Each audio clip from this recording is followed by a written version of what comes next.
tragic aviation disaster in South Korea. This passenger plane burst into flames after skidding off the runway and slamming into a concrete wall.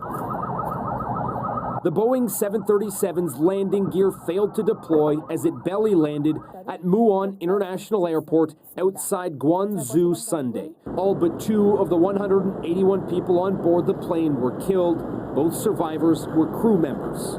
사과의 말씀을 올립니다. The airline's CEO offered his condolences and apologized for the crash, vowing support for the families of the victims. Many of whom gathered at the airport in agony as the names of those killed were announced. She was almost home, says 71-year-old Jeon Ji-young, whose daughter died in the crash. 정부는 제주항공 여객기 사고 South Korea's acting president declared the crash site a special disaster zone, promising to support recovery efforts.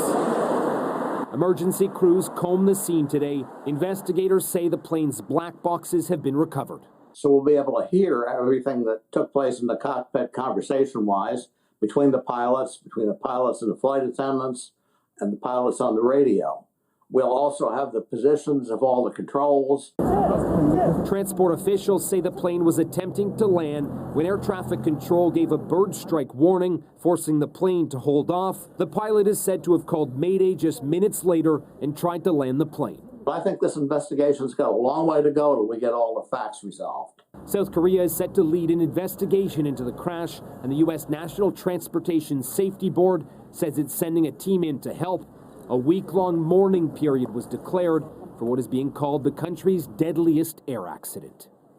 In a social media post today, Prime Minister Justin Trudeau called the crash tragic and heartbreaking, adding Canada sends its condolences to the victims' families. Heather? Jeremy, thank you for this.